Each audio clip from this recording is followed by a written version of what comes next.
Hello, Internet. Just us and the bots and the cats. Well, And now Elon Musk. Yeah. All right. So, last time on A Crown of Cold Iron, our intrepid adventurers are making their way to the top of one of the branch offices of Cawthorn, Allen, Tarr, and Smith. What presented itself as a legal consulting firm, which has actually turned out to be a tool and outpost in the human city of Queensboro on behalf of the Kate Sea and other Fey feline. In an effort to find out more about the rezoning efforts, which are threatening to push Lexi and Luz out of their longtime location. I don't know why the alliteration's strong tonight. Um, you all tried to sneak into this branch office and instead found yourselves pulled into some kind of fey feline demand running throughout the office. You broke through the semblance spell on the second floor, peeling back the illusions, revealing a warped space that combines a mortal office building, basically, a small office building, with elements of the heart of winter, a dangerous and deadly aspect of fairy, somewhat adjacent to Oryx's home, but a lot more deadly and horrifying. You all have stormed into the topmost office, revealing the lawyer Buchanan, who has in turn revealed himself to be some kind of massive fey creature called a luck eater. Essentially, a house cat the size of a truck with luck manipulating powers. He revealed that the office had been intended as a trap. In fact, the entire rezoning effort was meant to either draw you all here or force you out of Luz. And simultaneously, he gave away that something has happened to Mort, Cyrus's mentor and the source of much of his inhuman abilities. A fact which was confirmed when Auric blew out the window, separating you all from winter itself. So now frigid winds are blowing in, and we left with Cyrus's realization that not only is Mort in danger out there somewhere, specifically, he seems to be out there in winter somewhere. So we left off literally mid turn. Auric had taken his action, and now we are picking back up with his bonus action and movement. So, Auric, what are you doing? remind me what the purple and pink dots on me are. Right, let's see. The purple dot is the Steel Luck ability. Gotta remind myself what these are, which is some kind of area curse. It's causing you to lose a d4 on all of your, basically all your d20 rolls. And you're also under pink. Pink is the curse of the Lesser Luck Eater, which is the smallest of the feline fae in this space. And that's the one that causes you to trip if you move more than 10 feet and fail an acrobatics check. Okay. Let's see. So I have a move and a bonus action left, but I don't really have any bonus actions since I, you know, cast a magic spell. Could quicken So a I cantrip for more alliteration. could quicken a cantrip. I think I will pass on that. I will move though. And yes, that will cause me to possibly trip. All right, give me an acrobatics check. Woo! +1. I got a 4. Oh, good lord. Yeah, you make it 10 feet and you fall prone. If you'd like, you can use your half of your. You can use 15 feet of movement to get back up and move the remaining 5. I'd do that. So I walk in front of Cyrus, trip over my own 2 feet, get back up and stumble. I'll give Auric a little more credit here. Um, I think at first you think you tripped over nothing, and then you realize ice is already starting to form across surfaces in this room as winter just blows into this space. Okay, I know I did it, but I didn't do it. I didn't know what I was doing when I did it. Doesn't count. All right. So that wraps up Auric, which means it is.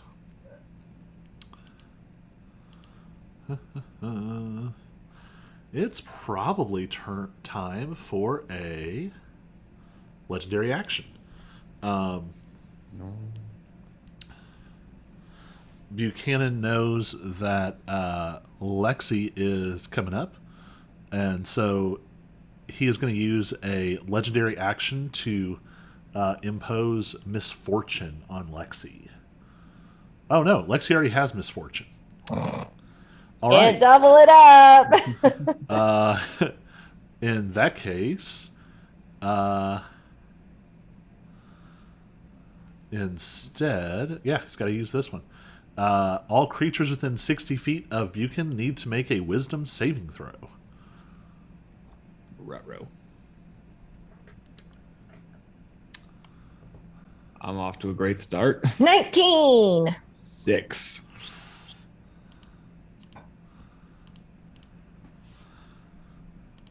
Okay, bye, kitten. 12. Rutro Raggy. Once again, Buchan makes this sort of like weird, almost sort of like melodious psychedelic purring. And both of you remember, hey, what am I doing? Why am I hurting this cat? It's so pretty. All right. So that was at the end of Auric's turn. On Buchan's own turn,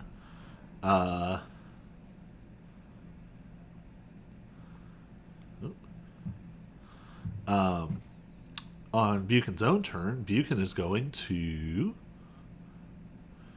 just try and tear Lexi up. All right.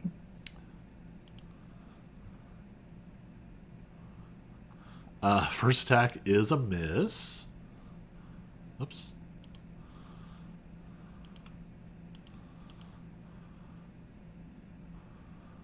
Second attack is a miss. Yes. Last one is a 17. That will hit. All right. Just barely.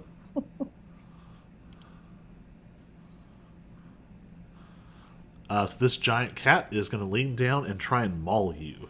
That's going to be 8 points of piercing damage. All right. So 4. And yeah, I think that'll be it. Lexi, it's your turn. Well, also, I'm going to react against him. Ah, all right. So 4 points of damage to him for hitting me. All right. Well, then, since you have blown your reaction, Buchan is going to use some movement as well. Okay. Because I used my reaction, that allows him to move. Opportunity attacks are also a reaction. Oh. Yeah, so you used it before his turn was over. So at that point, he has no reason not to go ahead and get a little distance. Okay. All right.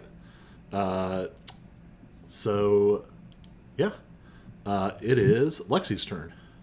All right. So I was not on the screen, so I didn't see. Okay, now I see where he moved. Let's see. I only have blue, which is misfortune, right? Yes. So your Okay, next so- attack will have disadvantage. Okay. But I can move. Mm-hmm. Okay. Think I can move that far? Oh yeah, that's Hardly any. Yeah. All right. So let's see. Move to him and okay, 25. 25 and a 24. So 24 to hit. See if. Let's see what he wants to do about that.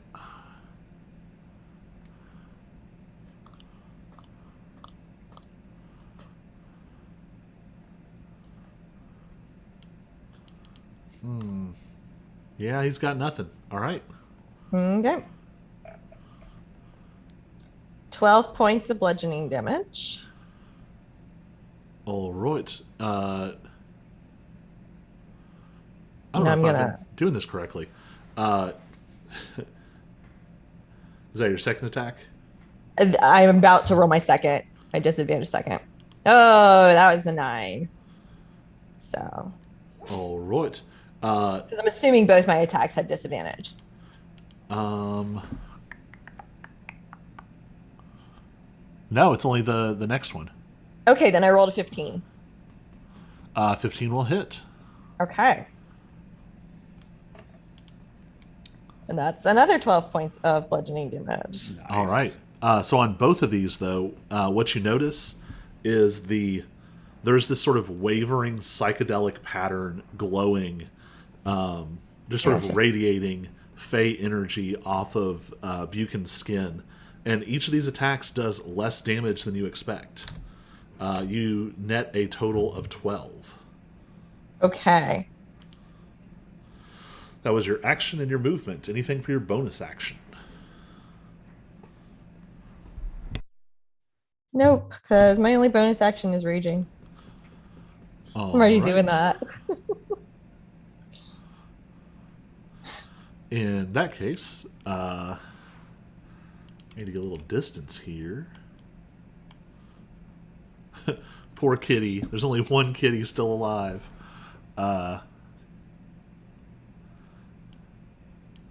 The remaining Lesser Luck Eater is going to charge at Auric, and it is going to attack. 23 to hit. No. I think it slips on the ice. No, it hits. All right. Give me a strength saving throw. And you're going Okay. to subtract 1d4 on that strength saving throw. All right, so that's gonna be a 15 minus a d4. I already have a -1, so 12. Let's see. 12 gets it. Oh no, 12 is still just enough. You are not knocked prone. So you take 3. Oh, whoops, nope, that was your roll, not mine. You take 3 points of slashing damage. All right, that brings us up to the top with Cyrus. So you have an orange dot and a purple dot. So you are charmed and are under the effect of steel luck. It's like Bane, but fancy. Do I remember? I was trying to remember who hit me with the thing that made me attack Auric last time. If that was Buchan or one of the little ones. Give me an intelligence check. I don't know that this would be like entirely intuitive.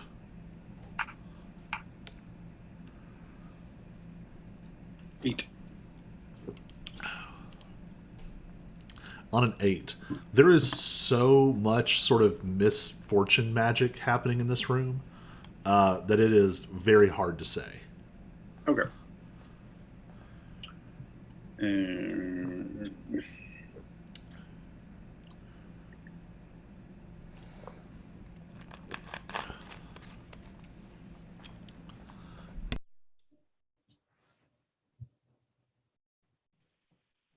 all right, and right now there's just the one. There's just the one lesser cat on Auric Yes. and Buchan, but I'm still charmed. So, all right, let's just go for it. We will bonus action hex the little cat, and then go short swords and attack it twice. All right.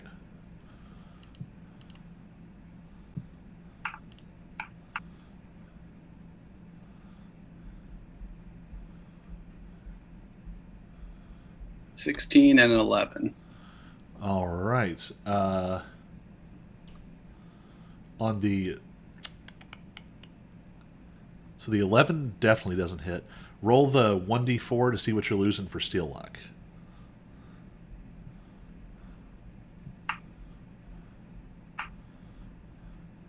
Two. All right, you still hit. All right. Oh, are you closing to melee range? Oh, yes, I am. All right. Go ahead and roll that damage with sneak attack. Oh, I forgot. I guess if I go. I guess I could have flanked, couldn't I?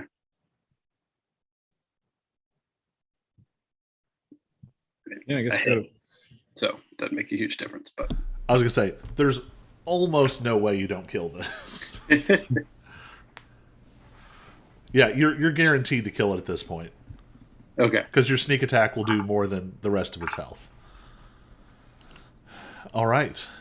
The lesser luck eater explodes into a shower of sparks, which you all recognize now as a form of sort of manifested ill fortune. So both of you, actually, Oric still got it. Oh yeah, Oric, roll a charisma saving throw.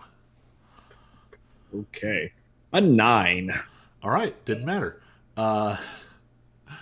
So then, Cyrus, give me a charisma saving throw.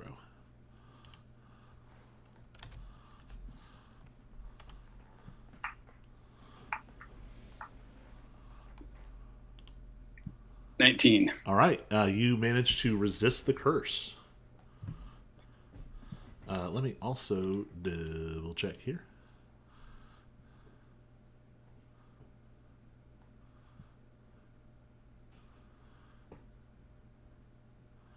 Oh, Oric, you are no longer under the charm effect because you took damage. Yeah, charm ends when you take damage. Excellent. All right, that brings us to our lair action. Oh, hold on. If that one's dead, I'm gonna keep moving. Oh, yep. 10, 15. I'm gonna move up to like there. All right. Oh, which one?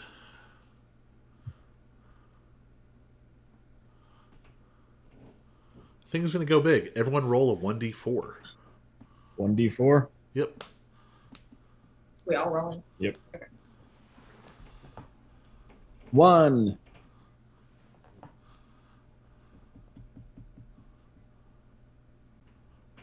3. 4. All right.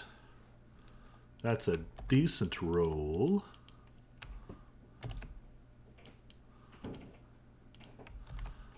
You all see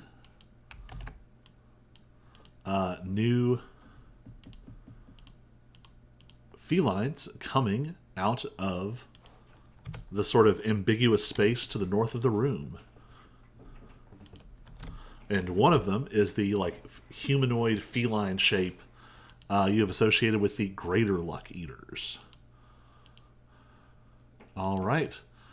The plain old medium luck eater, the just right luck eater, is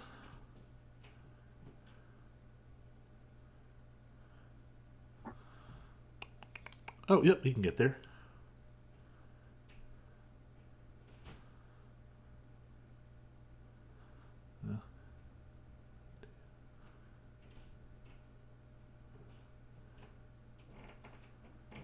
Oh, so close. Almost makes it to flanking, but doesn't quite get there. Is going to rush out and make a claw attack on Lexi. Okay. Oh, it's gonna crit on a claw attack against Lexi.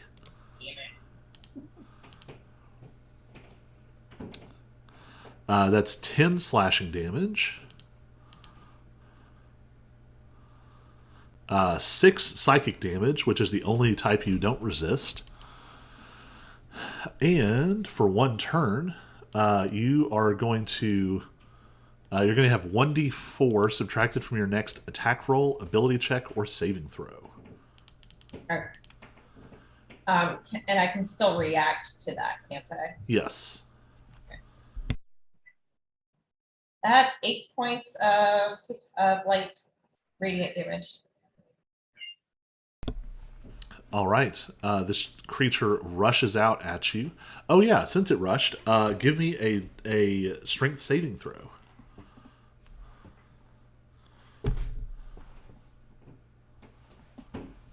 24.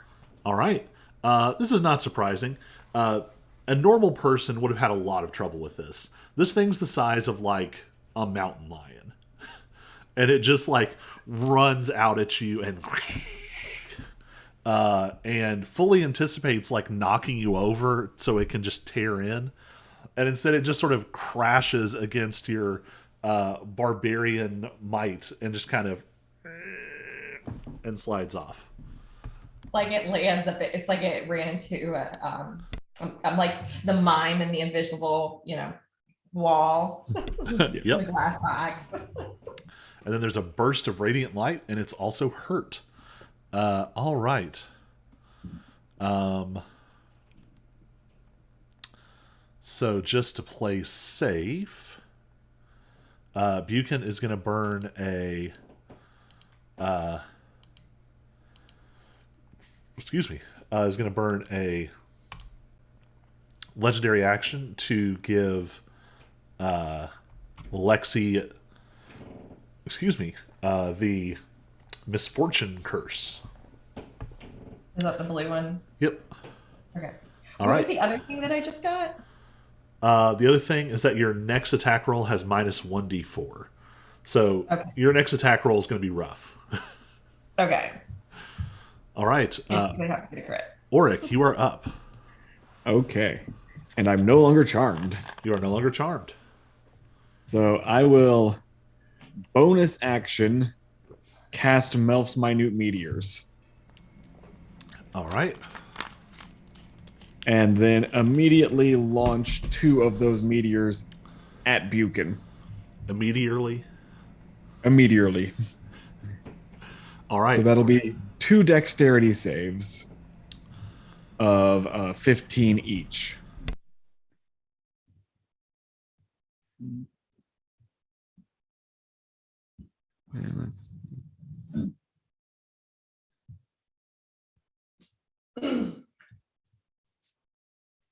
And then where's my damage? First Here we one's a go. 9. So you said it was 2 saves? 2 saves because 2 meteors. Next one's an 8. Not doing All right. great. So the first one is 8 damage because fire spell. All right. And then the next one will be 9 damage. Nice. The lower roll was the boosted one, but it was still not as big. So that was bonus action. Then I will move only 5 feet. It triggers at 10, so I was going to move exactly 10. But nope, that's where I fall. And then as my action, I will firebolt at Buchan. All right. So that will be a 13 to hit. That is not going to hit. And something fun happens. Roll 1d100. Wait, what? Roll 1d100. I don't think I even have one of those. I'm gonna have to roll that in. Yeah, it should be on D&D Beyond. It's the double dice logo. Just Oh, roll or it that in. works. Yeah, there we go. All right. Nothing happens this time. 84. All right. Oh right, I was looking for like a sphere basically. No, it's the 2d10. I'm so You were smart. looking for a giant 100-sided dice. I mean, that is how you can get them. I've also seen entirely like a fully spherical dice set, which just seems very confusing. Mm-hmm. But anywho, all right. Action, bonus action. 5 feet of movement. Technically, you could go ahead and, if you wanted to move more, falling prone doesn't actually do anything bad to you. You just waste the movement to get up. Actually, remind me, in this edition, do ranged attacks against a prone opponent have any disadvantage? They do. In that case, that would not be a bad thing if I fell prone. So there's 5 more feet. Unless a little cat gets to run up to you, and then it'll have advantage on you. Well, I don't want to go more than those 10 feet, but it is at 10 feet that I fall, right? Or Yes. might fall. Yeah, that's when you make your acrobatics check. Yay, acrobatics check. Woo, a 6. And there you go. Yep. Fall down and get back up. And I double checked this. Oh, interesting. That is written very specifically. So when you're prone, all of your attack rolls have disadvantage. No questions asked. Range and type doesn't matter. An attack roll against the creature has advantage if the attacker is within 5 feet of the creature. In my head, it was melee and ranged, but that means that anything with reach of 10 or more might be less useful in that situation. Yeah. All right. Anywho. I do not stay down, by the way. Yeah, there is one of the greater luck eaters in the mix.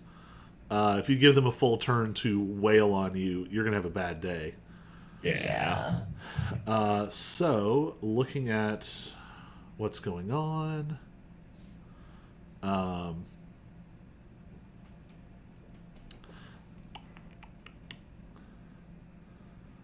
Buchan did not like that. It is going to go ahead and misfortune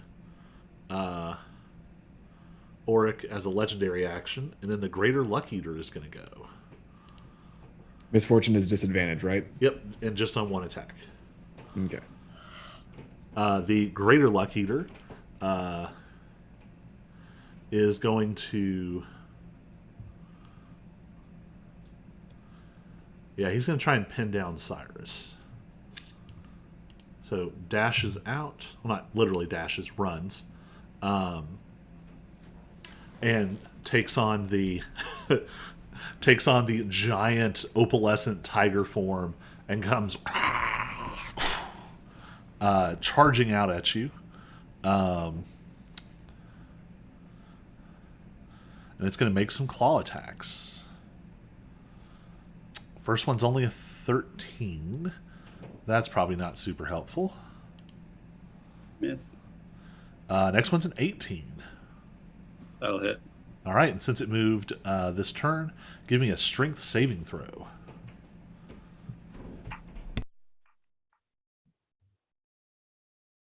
$18. That's a good one to get. Oh, actually, that is a good one to get. As a reaction, it's going to force you to re-roll that saving throw.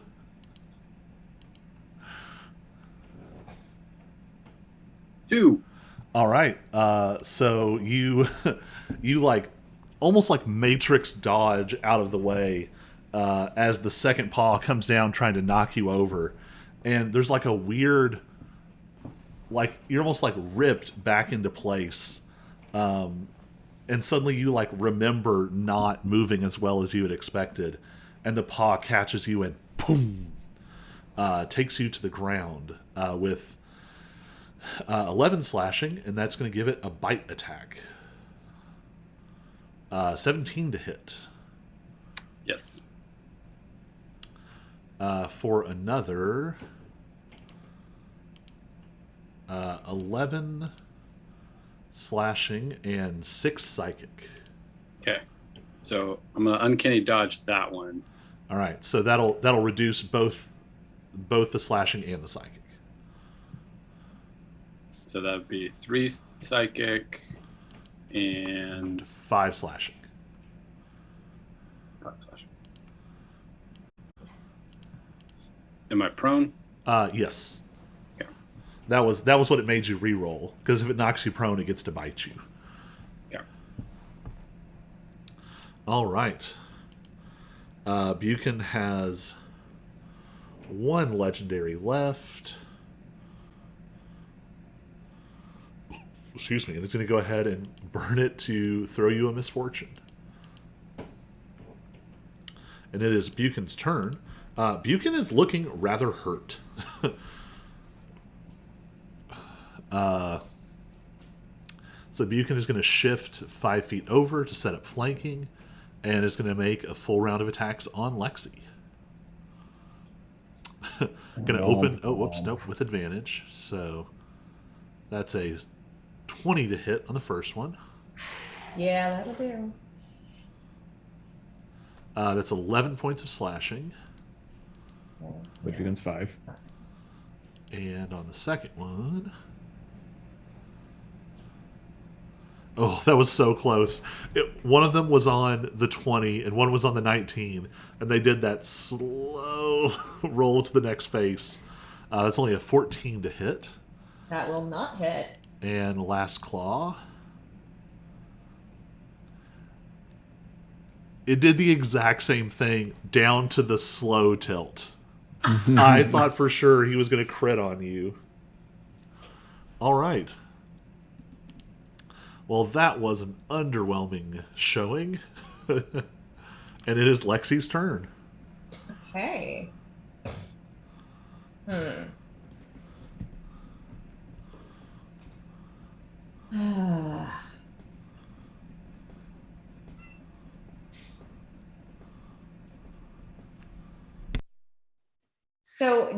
So I already have disadvantage, but is there anything with me having being flanked that gives me? Nothing against you. They just have advantage on their attacks. Okay. Well, I'm gonna move 5 feet so that I'm no longer flanked. Does that count as no longer being flanked? Yes. Okay. Otherwise, I would have moved the other way. Okay. And I'm gonna attack the smaller one. Smaller being a relative term. The mountain lion, no big. Okay. All right. So first roll with disadvantage. Yep.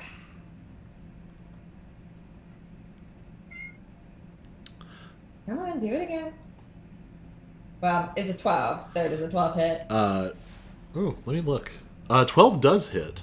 Okay, so let me roll again.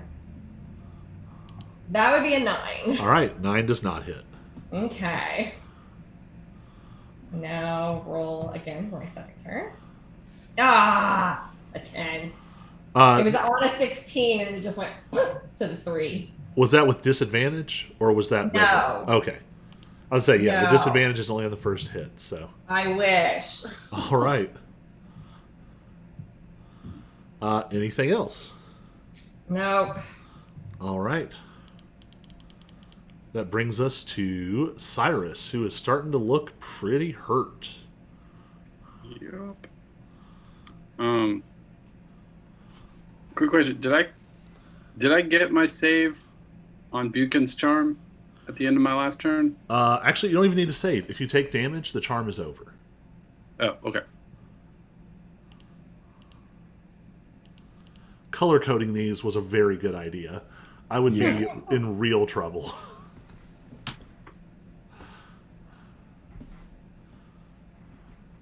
When does this prone curse nonsense go away? 1 minute. Fun.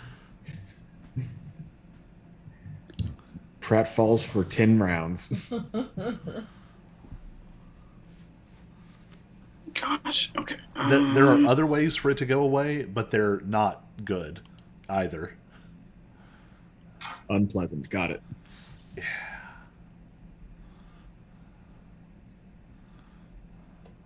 What is that? Was that my pen?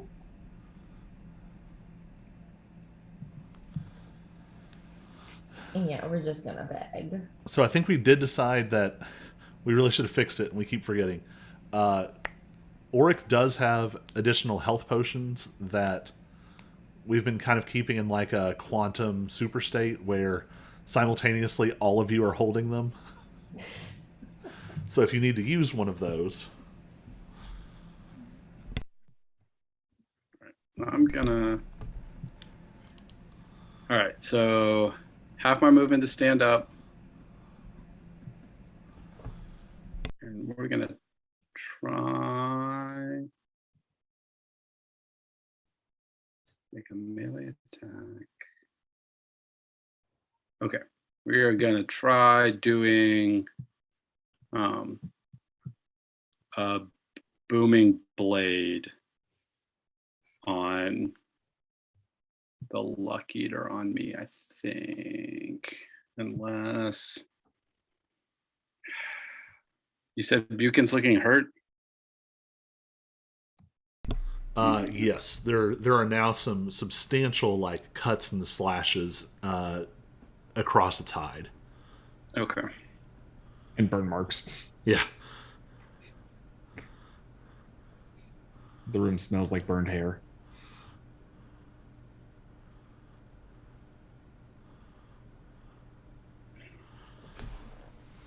As you are feeling sort of pressed by this situation, you feel a chill sort of wrapping around you that has nothing to do with the wind, the winter wind pouring into the room. Something in your bag is calling to you.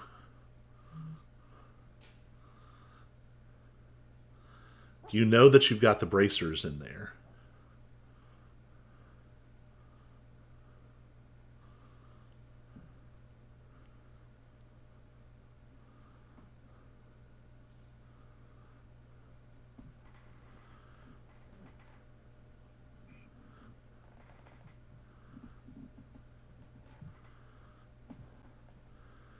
You're getting almost sort of a tinnitus, but instead of like a high ringing, it's like the distant sound of a massive flock of birds.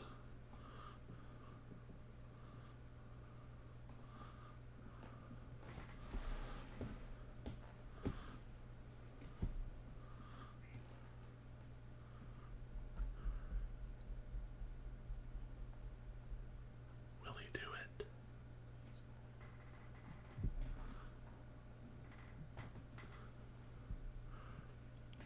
No, I'm just trying to decide between booming blade on what's on me versus trying to go for sneak attack on Buchan since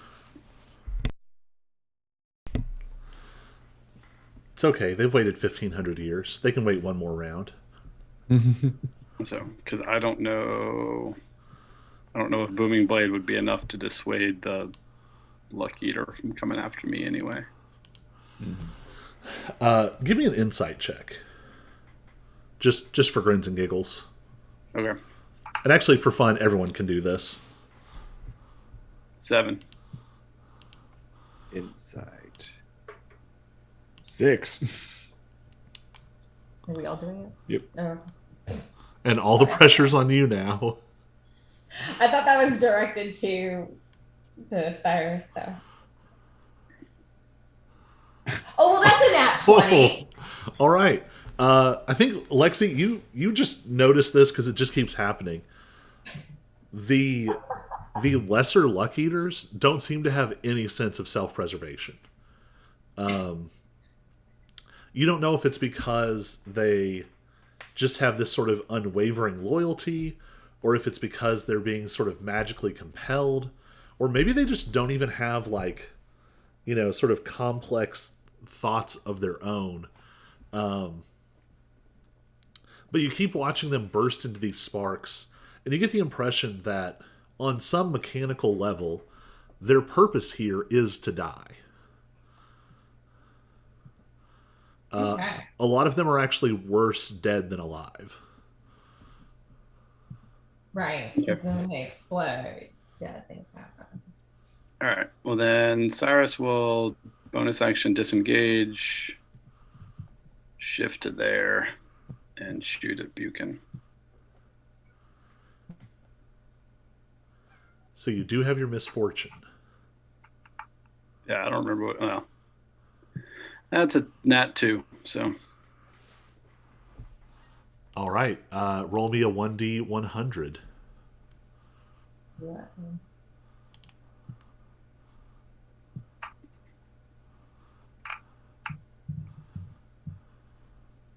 76.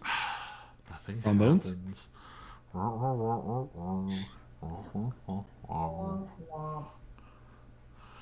All right. Anything else?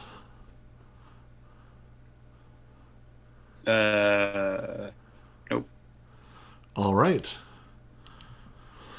The regular Luck Eater that is engaged with Lexi is going to shift over again. That is going to make its attack with advantage.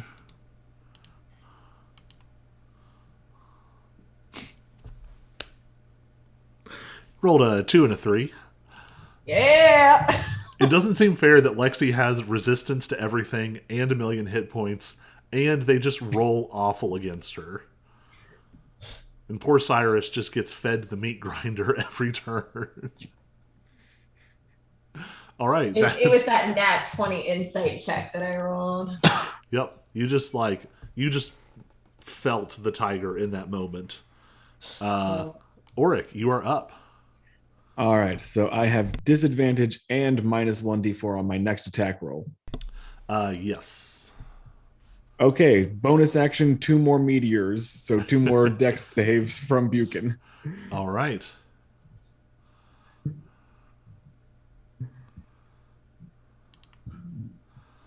It's 15.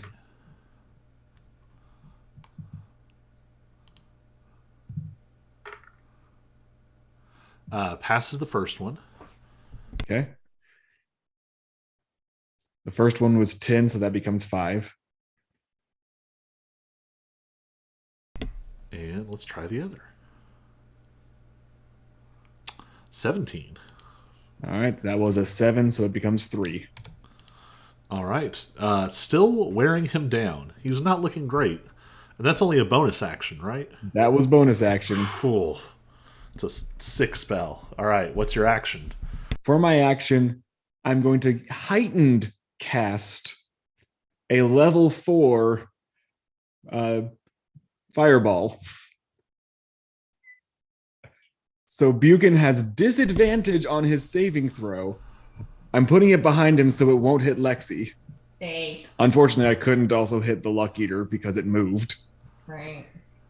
So dex save of 15 with disadvantage.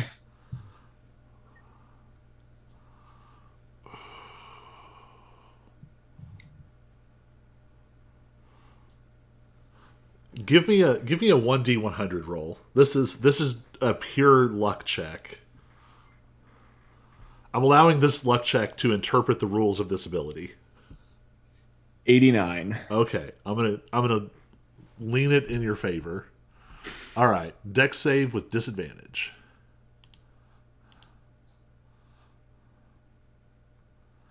That is a 15 and a 17 with a +2 modifier. 15 is the save, so it'll be halved. What's half of 35? Whew. We'll say, +3, so 38, so 19. Buchan's looking real bad. Lots of defensive abilities, but you all are really wearing him down. All right, attack. 10. Action, bonus action, what else? 10 feet, and then an acrobatics check. 10. 10's all you need. All right. 15, 20, 25. Moving to the table, not quite crawling underneath it. All right. Whew. At the end... Yeah, at the end of Auric's turn, he is going to Misfortune Lexi, and then the Greater Luck Eater is going to go. Greater Luck Eater starts off by rolling for recharge, which I apparently didn't code correctly. Does not recharge. All right.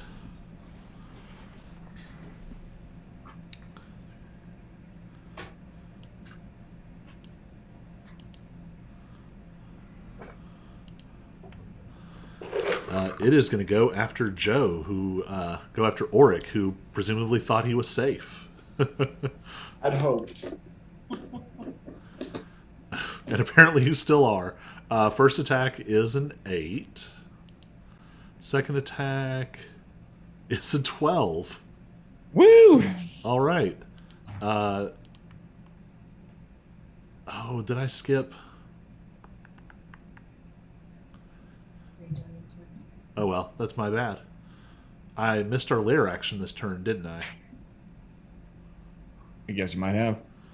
I just need to create a creature called lair action and just put it in my order. All right, it is Buchan's turn.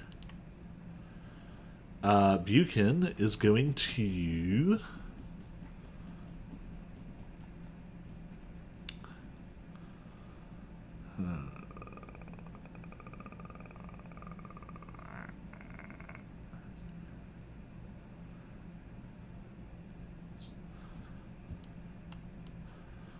Buchan is going to take his chances and start moving towards the window. Hey, Lexi, you need to do an opportunity attack. Okay. Me a reaction? Yeah, Buchan's running. I what? Buchan is running. Oh, Buchan's running. So I do an opportunity attack, which is not a reaction. It is a reaction. So reaction is him leaving your space. But am I rolling? As an attack. Thank you. That's what I want clarification on. Ah, damn. 12. 12 is going to miss. Yeah. Well done. You know your treats, kid.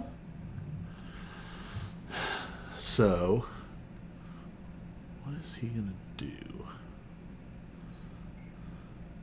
So this massive bleeding opalescent cat begins to back up towards the window.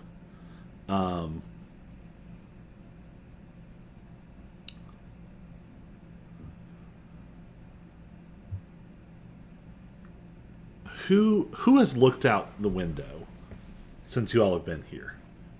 Briefly. I did get pretty close to it. The I was south gonna say, window. is that the broken one? Yeah.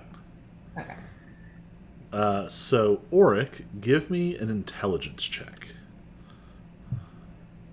That was a save. Whatever. Same thing. 17. The height at which you all are looking out over this wintry forest is fairly high. Yes, Buchan is a cat. Yes, he is fey.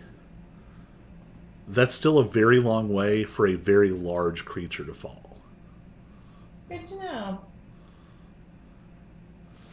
So Buchan is going to move to there and is going to Buchan sort of wavers and takes on this sort of humanoid feline shape that you have not seen yet. And it's sort of disconcerting because it's still like a very nice sort of tailored human suit, but with a sort of opalescent, like feral stray cat head. There's that sort of glimmering opalescent blood leaking through parts of the suit. And Buchan is like clutching at a wound and brings a claw up and is going to fire Eldritch Blasts. And is going to target Cyrus.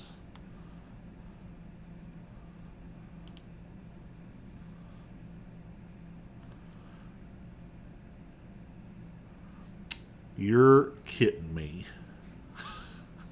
Natural one? Natural one. Yes.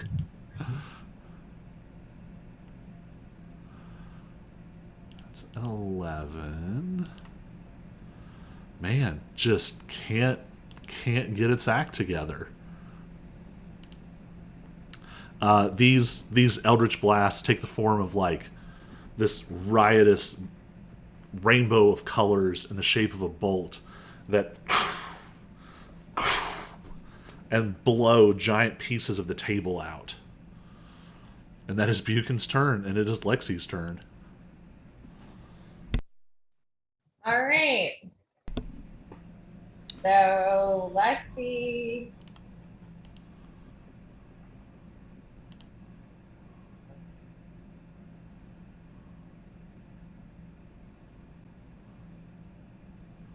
I'm trying to decide whether I want to do ranged attack or if I want to move forward. I feel like I run the risk of falling out the window if I go too close. You also would be attacked by the cat next to you if you just left.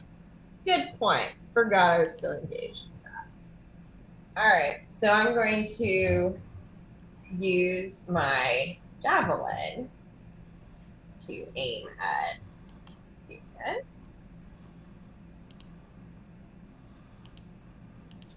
All right, so that's a 15 to hit. All right.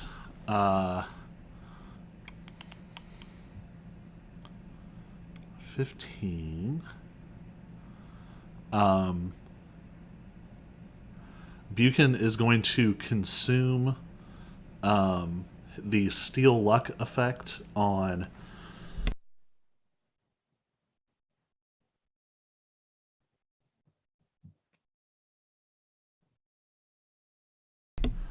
is going to consume it on Cyrus to subtract 1d4 from your roll, which is a 2, which is just barely going to miss. Okay, so I miss. Which means give me a 1d100 roll. Okay.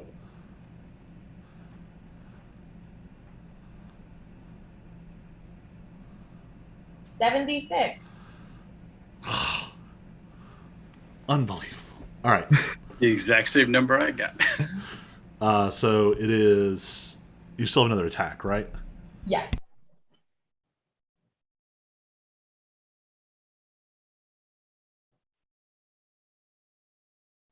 So roll my second attack. Yes. Okay. Okay, 15. Buchan is going to do the same thing and consume the Steel Luck effect on Auric this time. That's the last one of those in play, which is going to reduce it below his AC. So give me another 1d100.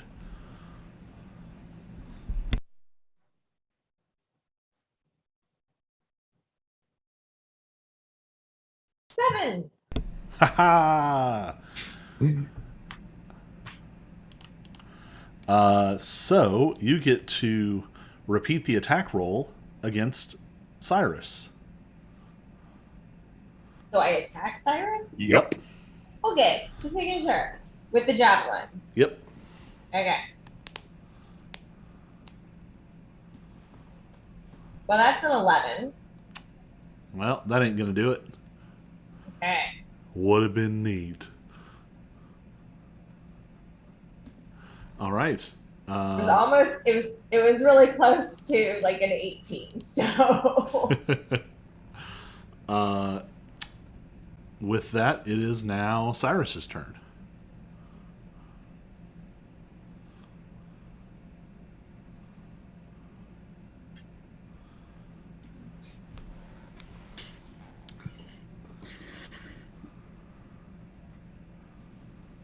Oh, shoot. I used my level 4 spell slot. All right, so there's a little one on Lexi, a bigger one on Auric, and Buchan's over in the corner. Yep, Buchan is in humanoid, sort of hybrid form, and is about 10 feet from the windowsill. Okay.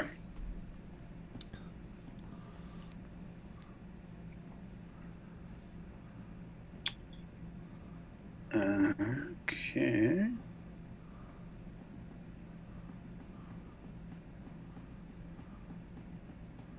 I think we'll put the hex over on Buchan. Forgot if I said that last round.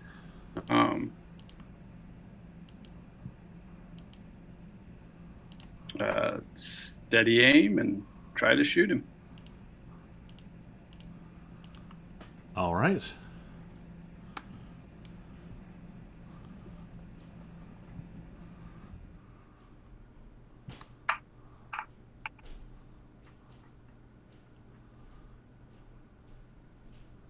Uh-oh.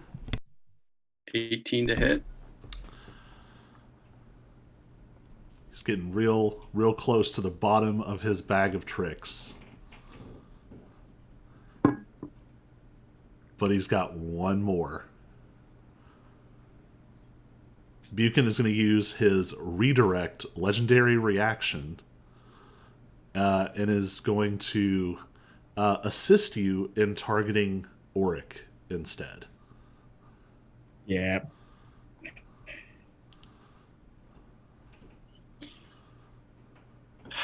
Okay.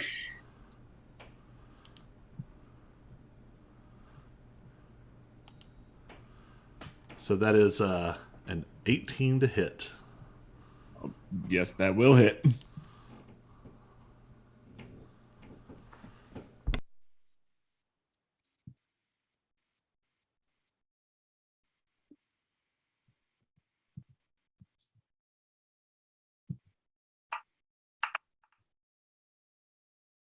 All right. 10 damage. God damn it, Cyrus.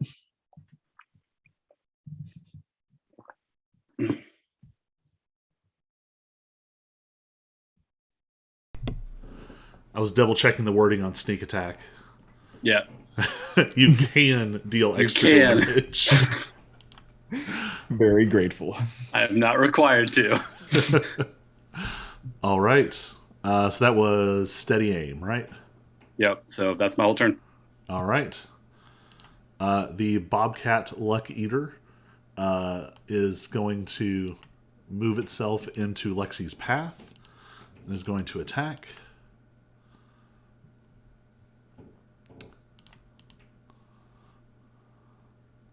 $17 to hit. That will hit. All right.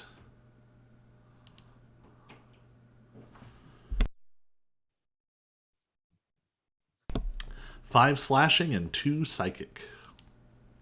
Okay. Psychic is full, correct? Yep. So So 2 and 2. 2 and 2.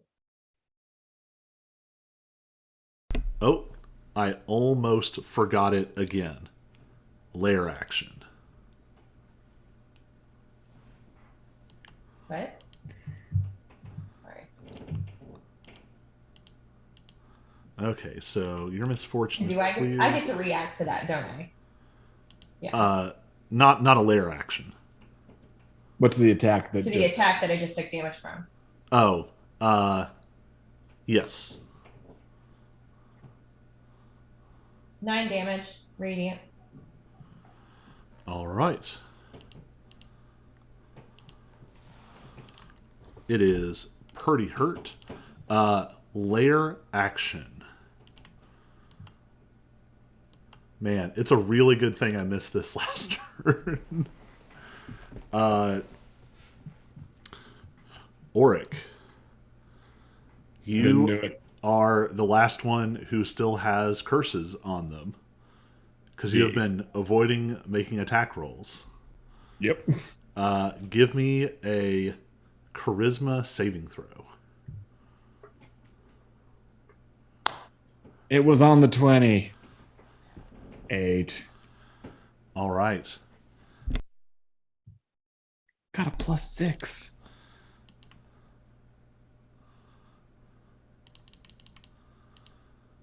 Buchan smiles, and again, it's this smile that's becoming unfortunately familiar.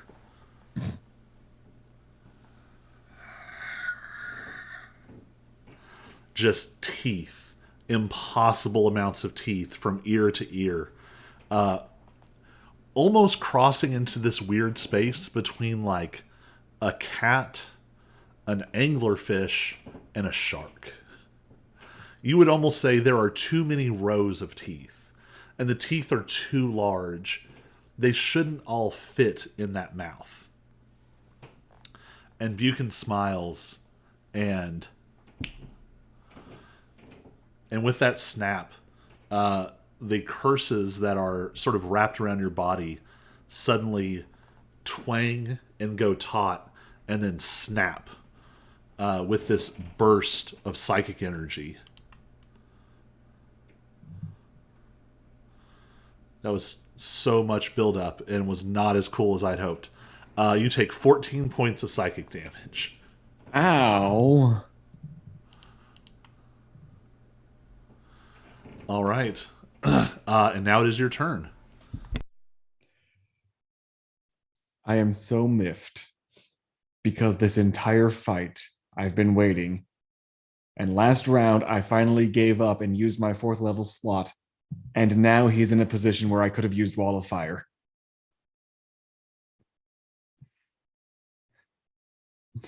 So instead, I'm going to mess with him just in case he survives and escapes.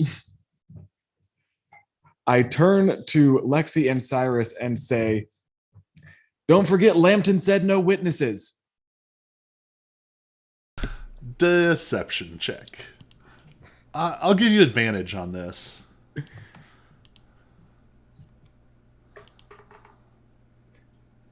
19. All right. This is going to be a really important insight check.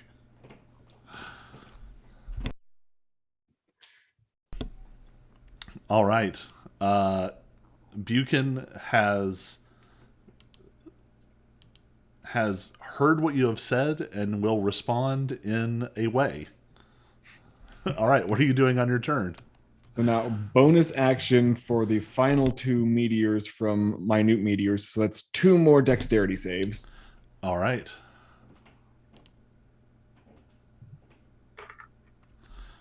First one is a 21. Okay, well that would have been 14, so it becomes 7. Second one is a 20. That would have been 5, so it becomes 2. He is still very hurt. And I no longer need to worry about concentrating on that, but I am also very hurt. I can use the Triscale mark to heal, right? I believe so.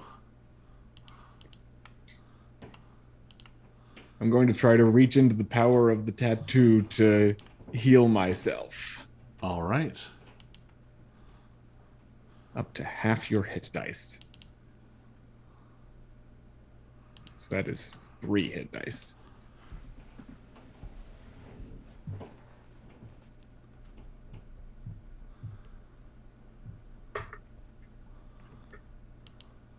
Could have been better. All right. Anything else? No, because all that's left is a move. All right. Let's see. It is the Greater Luck Eater's turn.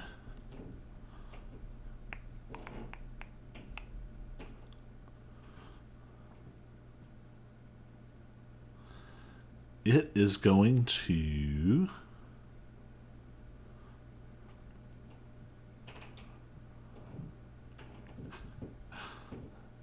That'd be a terrible thing to do. It is going to try and grapple Auric. Fair. Do-do-do.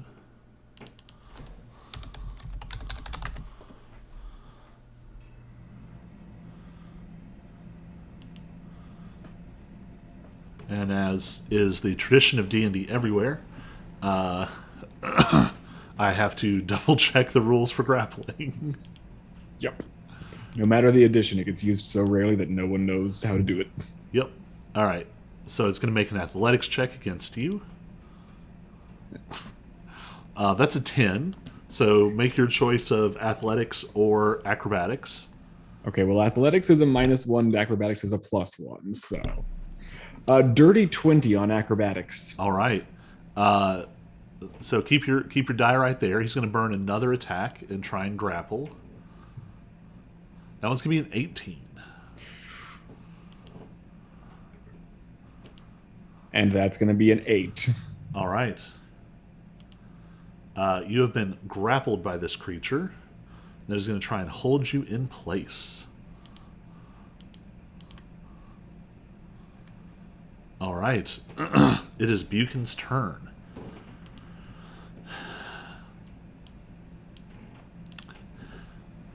Everybody give me an insight check.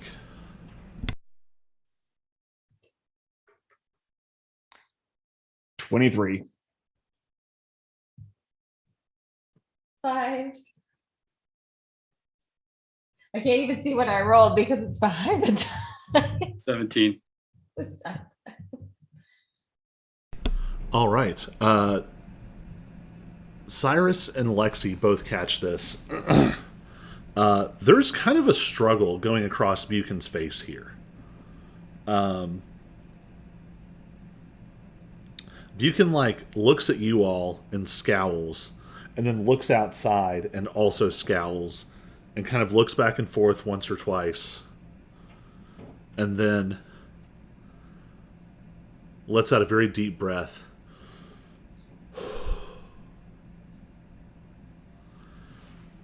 And gives you and falls backwards out the window. Dramatic.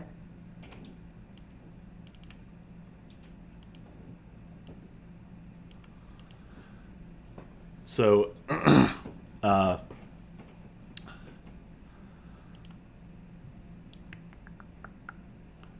almost instantly, the other two creatures in here just sort of dissolve into nothing. What do you all want to do?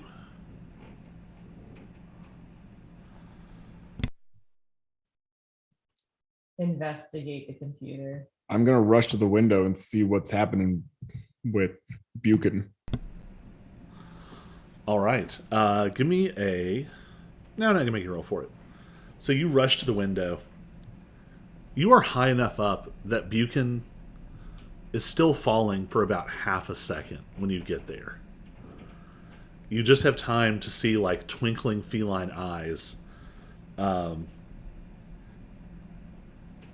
And there are these huge snow-covered evergreen trees. Just sort of everywhere. And... weirdly, your area of winter sometimes verges into the tropical. Winter being more of a state of mind than an actual, meteorological phenomenon. But this is true winter. And so somehow he manages to not hit a tree on the way down. But he's still falling backwards.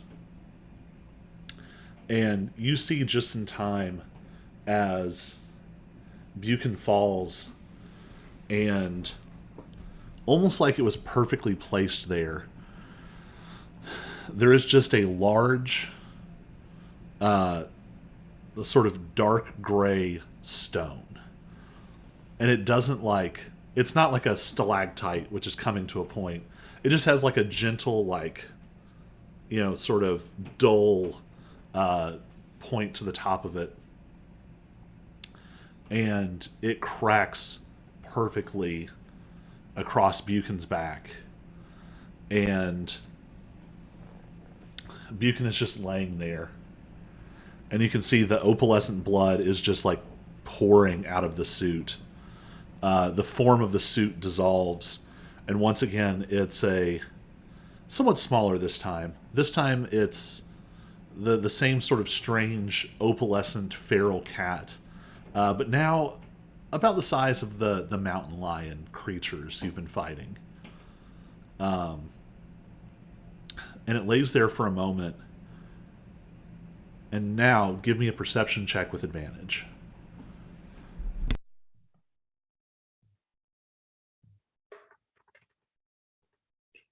$15. With a 15, you see something very strange. All of this opalescent blood that's hitting the snow starts to... At first you think that it's steaming. But It's actually dissolving into motes of light. Lots of different colors, all in that sort of opalescent spectrum. And it looks an awful lot like the other Luck Eaters as they've died. But this is slow. First, all of the blood becomes these sparks. And then you see it start to work its way up from the tail. And more this creature dissolves into these sparks until the physical form of Buchan is gone. There's just this cloud of opalescent sparks. And you can see there's something at the center of it. And the cloud of sparks begins to sort of swirl and condense down. And what you see very briefly, sort of suspended in the air, is a massive hooked cat's claw. Even bigger than Buchan's own at full size. Truly massive, like this. It looks like it would come from some kind of like prehistoric megacat. And it's sort of shot through almost like marble, with opalescent streaks. And it hangs in the air for a second, sparking just a little, and then it falls into the snow and is lost from sight.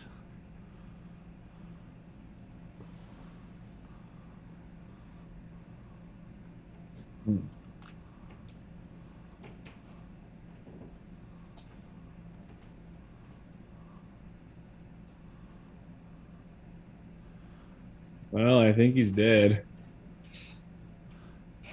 Auric, give me a history check. Yeah. 15. On a 15,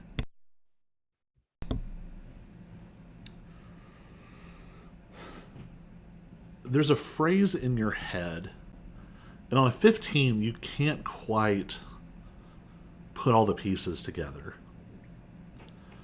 But you would swear that at some point in your childhood, you heard a story that referenced the 9 claws of the Kate Sea. That's honestly where my mind was already going.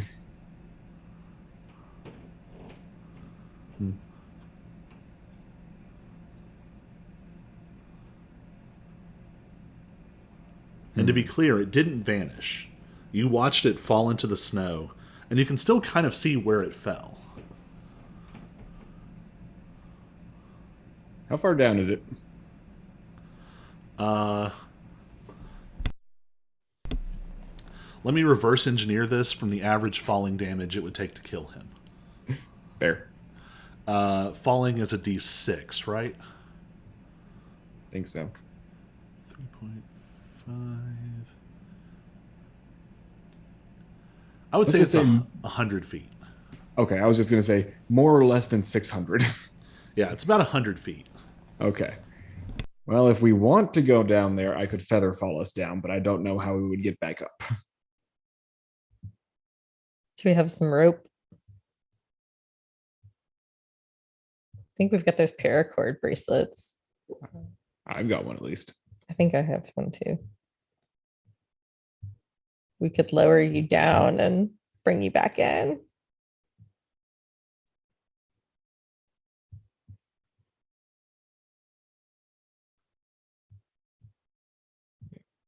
Yeah, something about that claw. I want it, Okay. but I'm not sure I want to go down there. Yeah.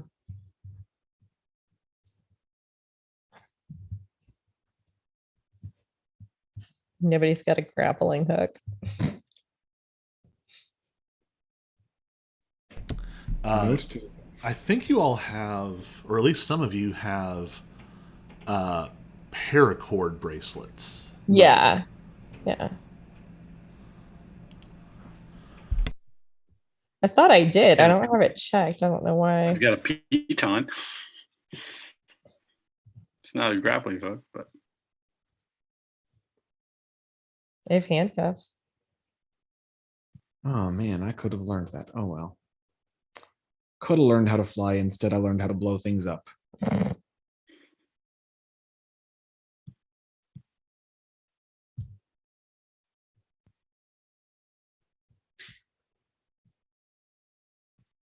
Yep.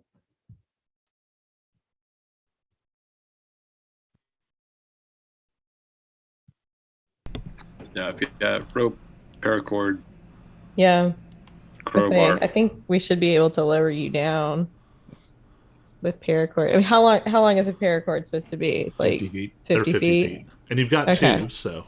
So we've Yeah. got two of them. Yeah, and like I said, I don't need help getting down. I just need help getting back up. Right. Yeah. So, Lexi, hold one end, and I'll swan dive. Sounds good.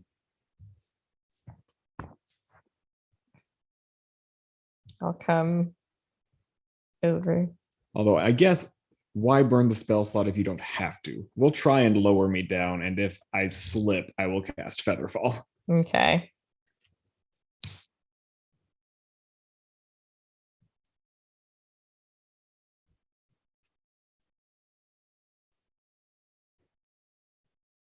So what do we have to roll for that?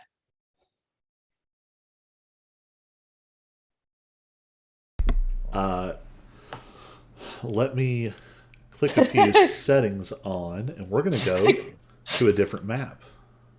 Colby's like, Oh, no. Colby, you prepared for this. So only Auric is going to go to this new map, but you're all going to get to see it because presumably you are watching this happen. I am definitely watching this. I don't know what Cyrus is doing, but I am watching this. Cyrus zips. I'll get over there. This is worth watching. Are you turning your light off before you do this? Yes. Okay. That's not a bad call. I recognize winter enough to know I do not want to be seen until I know where I am.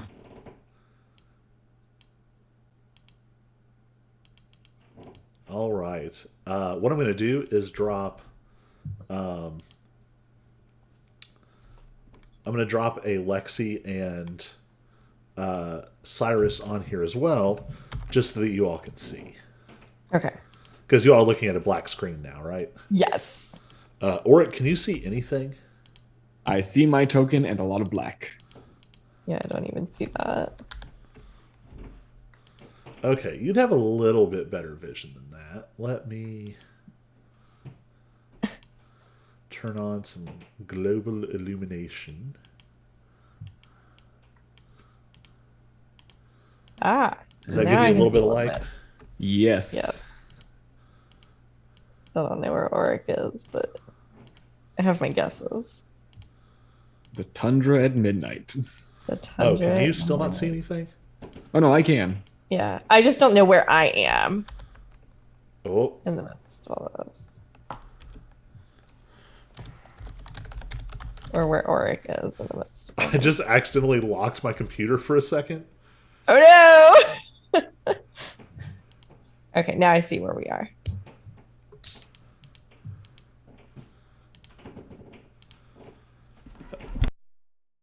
Okay, hopefully that wasn't messed up the whole time and only just did that just now.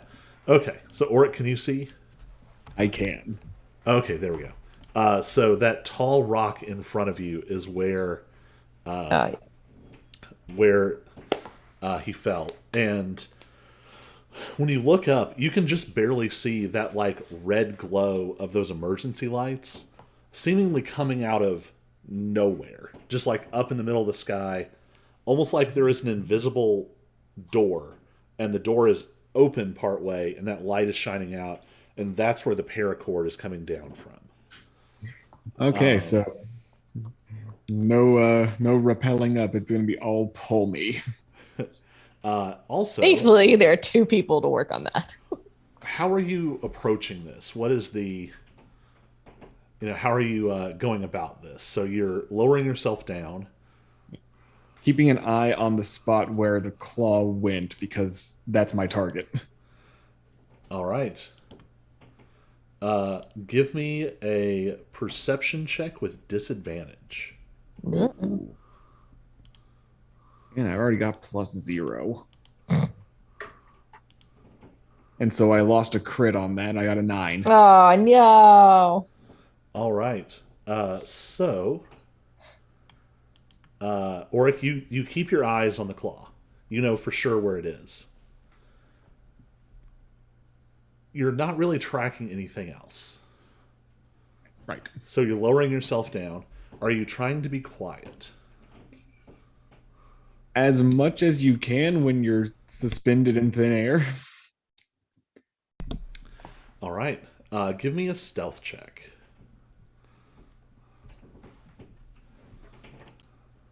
18. All right, pretty good check. Now, one last check, a 1d100 roll. Oh no. 96. All right. All right. So, yeah, you manage to lower yourself to the ground. You see where the claw is. How does it feel to kind of be, I mean, not quite home. I mean, this is like, how do I put this? It's like being in your home state, not necessarily your hometown. But you are on sort of your native soil for the first time in a while. What's the vibe? I feel like this would have been a more momentous occasion.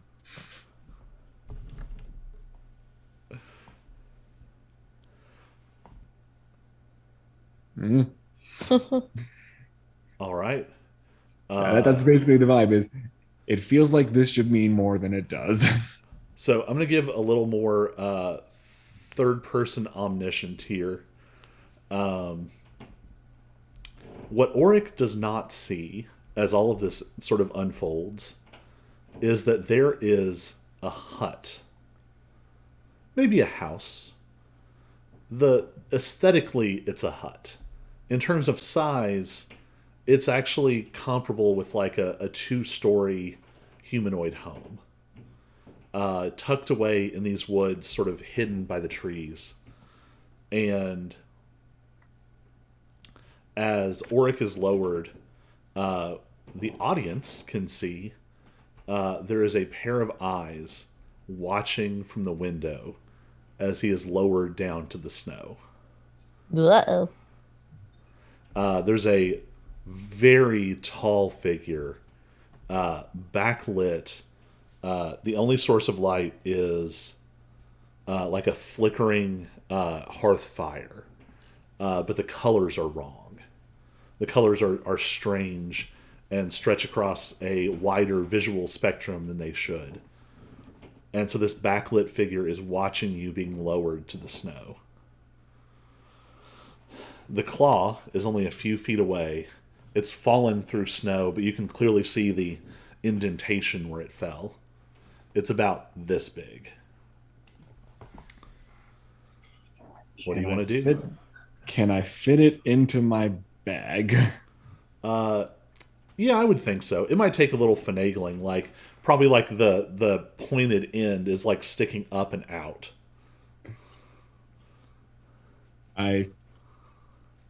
Well, first I poke at it to make sure it's not going to like shock me. Give me an Arcana check. A dirty 20. All right. Powerful vibes. This thing is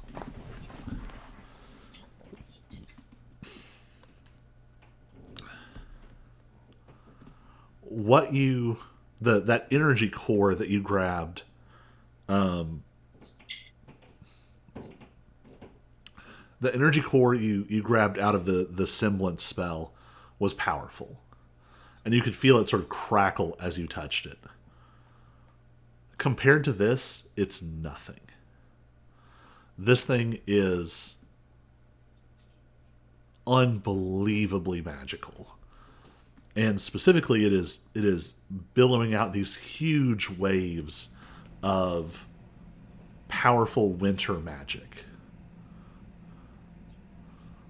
It does not seem immediately harmful.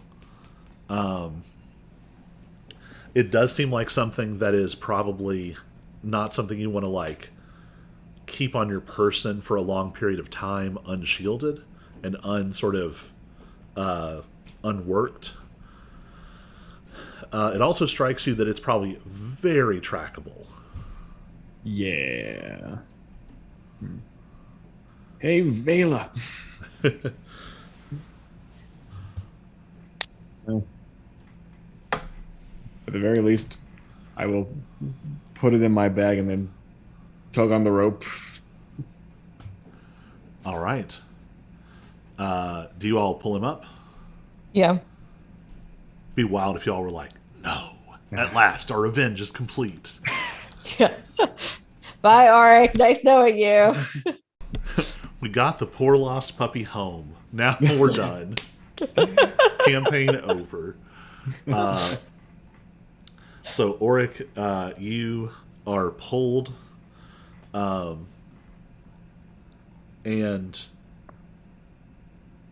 nothing really happens. But what you miss is this figure steps out of this hut. And they're staring and watching you closely. And just watching as you're pulled up and out of sight.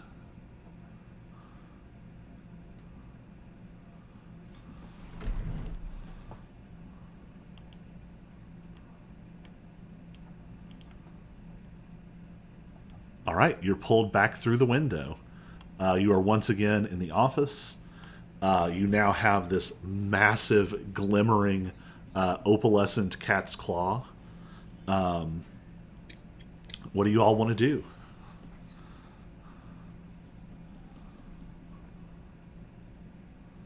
Is there anything to check out on Buchan's desk? Yeah, I was gonna say I want to check that computer. Yeah, give me a... What I would recommend probably is for Cyrus to check investigation. Or sorry, to check... that's literally the opposite of what I meant. Is for Cyrus to check technology, Yeah. and for Lexi to check investigation. Yeah. Okay.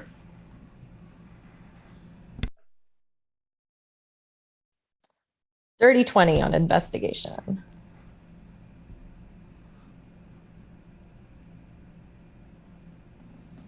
23 tech. All right. So the first thing you find is everything is here. Like, this is... Not only do you have all of the files, but you also find, like, the internal communication. You all are at least vaguely aware that this is not the only branch of Cawthorn, Allen, Tarr, Smith.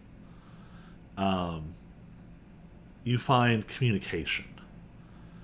And again, a lot of it's in code, a lot of it is in acronyms. But you find some things that were not in the other files. Basically, you find all the stuff that went on the cutting room floor when they were doing their research. Studies and evaluations and different things they looked at, which made it clear, like, it's really stupid to redistrict and rezone the area in which Lou sits. It's actually, like, not a good idea. But they were cherry-picking the data to present the case to the realtors, to the developers. So you've got enough there to thoroughly kill the deal. If the developers back out, there's no one pushing for the zoning change. You also, combined with everything else, reading between the lines, an educated party has enough information here to reasonably conclude that this was a large-scale Fey operation and highly illegal. So at least this branch is out of the game, and it will probably hinder the rest of the organization as well.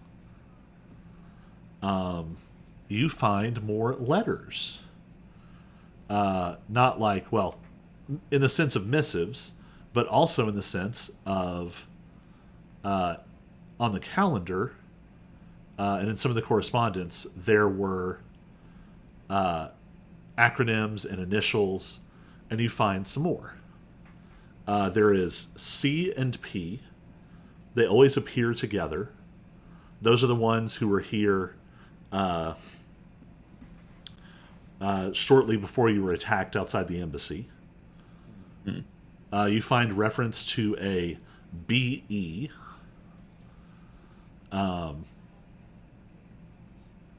You find another B. There's lots of B's. There's reference to a G. Yes.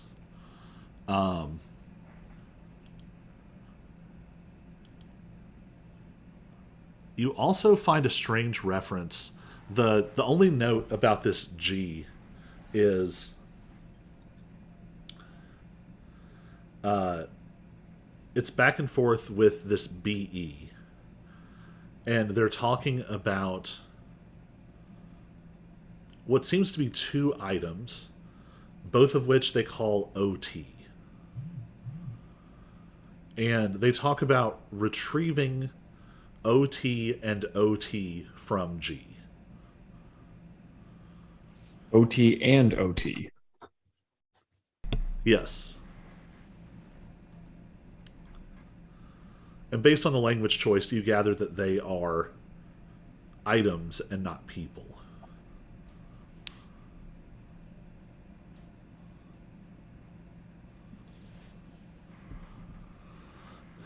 What else is here?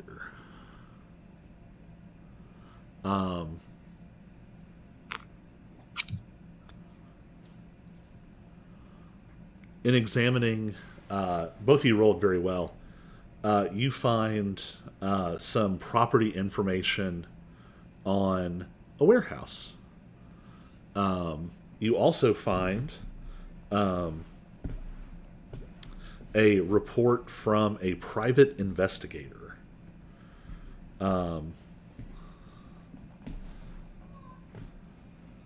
They own a warehouse in another part of town. Although the paper trail in front of you suggests that own is a tricky phrase here. The PI report is not nearly as redacted as anything else. The PI report shows what appears to be a gang of Fae inhabiting this warehouse. And you all recognize some faces. Yeah, I would think all three of you would recognize some of these. Some of them are the burly individuals who came and disrupted Banner and Norton's. The ones who happened to be there at the same time, but not with Argent and Stultus. Also, you see a lot of pictures of Maine. And Maine is with the woman who was there somewhat violently trying to speak with her, who you all heard identified as Charles. And you see a lot of pictures of Maine and Charles.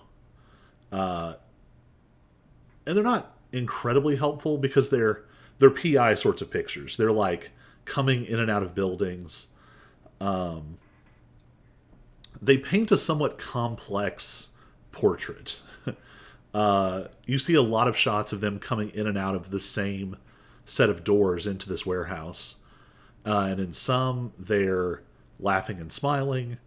In some, it seems like they are walking sort of arm in arm, hand in hand. And in some, they seem to like be stepping out the door to have a blowout fight. And again, Auric, you've been there. You've been the guy who has to just keep clicking on the camera as all this unfolds. So you have like shot by shot of like, you even see like there are blows exchanged, and Maine storms off.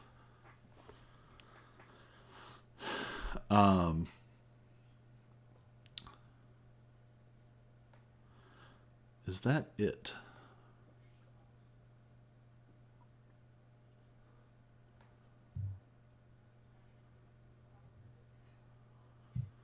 With those rolls, you do also have another message.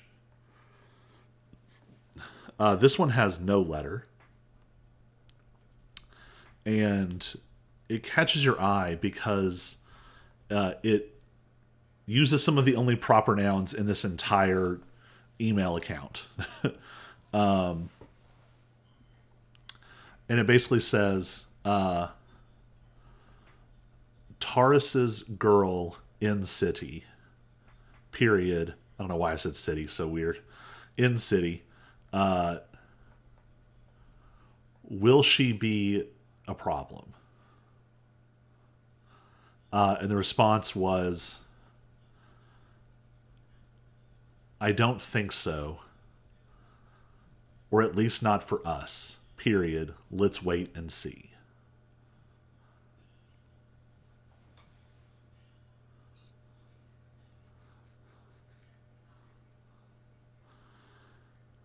And with that, I think you exhaust what's available in terms of information here. Lexi, what did you roll? What?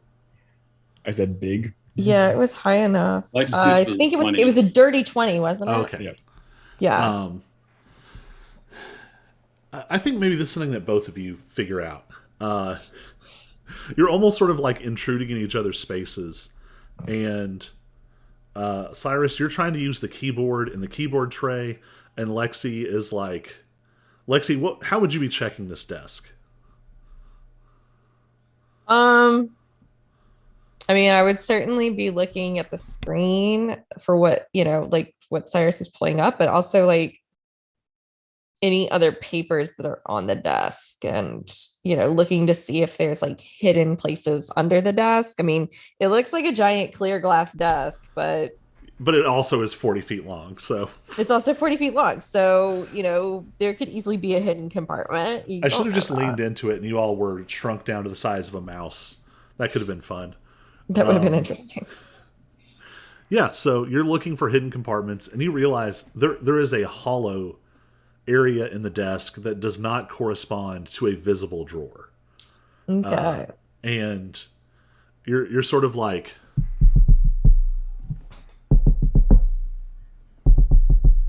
and you realize that it is centered on the back of the keyboard drawer.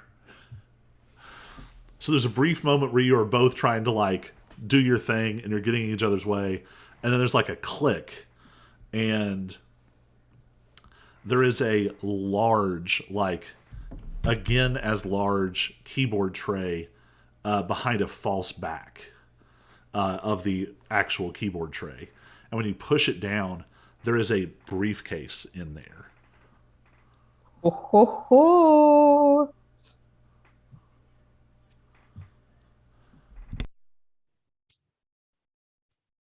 Pull out the briefcase. All right. The briefcase is moderately heavy. I'm a strong woman.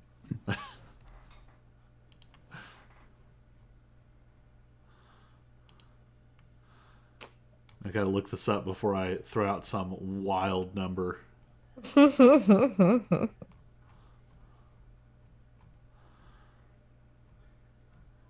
Yeah, I feel like that's fair. Um, so you're gonna crack it open? Yes. Cyrus, you have opened a handful of mysterious briefcases in times like this, and you've gotten very good at eyeballing the contents of such a case as Lexi opens this, and there is there's not actually a. It seems like there should be a smell, but there isn't. You open it, and it is row after row of gold mark bills. And just eyeballing it, Cyrus, you think that there's about something like 20,000 gold mark bills in neat rows in this case. Well, well, well. Nice addition to my how much gold do I have? Like 300, 3,000? Yeah. So, as you all are searching, um, you've searched the desk, you've searched the computer. Um, the the opening into winter is fading, and actually, you can see the demand itself is pretty rapidly fading from this space. Buchan was the cornerstone holding this space together. Right. As it fades, you are now looking out the third floor window. And almost immediately, the sort of icy breath of winter is replaced by choking smoke. All right. Y'all left the second floor on fire. You hear sirens very, very close by as like police cars and fire trucks and a couple of ambulances roll up. They're not quite in the parking lot yet, but they are like in the office park getting very close. So, quick question. That window now, what does it look out on? Is it a back alley? Can we jump out of it with the paracord? There's no alley, but it's about 30 feet above one of the parking lots. Okay. Just jump. I'm gonna rappel down with the paracord. Just jump. So I That's think right, instead you of can cast Firelight. getting hung up on how you all leave, we're gonna cut this off in like an 80s sort of freeze frame of you all realizing the building is on fire below you. The building is on fire behind you now too. It's had time to like sort of spread through the building. All of the lights in the distance. And we sort of freeze frame with the three of you like jumping out this window out into the night below. It's all right. Pokey still makes a great getaway vehicle. Just looking absolutely comical with like Auric has got the giant claw like tucked under his arm. Cyrus has like all of these folders full of important papers. And Lexi has just got this like giant briefcase like slung over behind her as ah! We're auditioning for the next Ocean's 11 movie. We'll pick up here next time we play with like the record scratch like I bet you're wondering how I got here. Oh, all right. Yeah. With all of that, I'm going to kill our stream.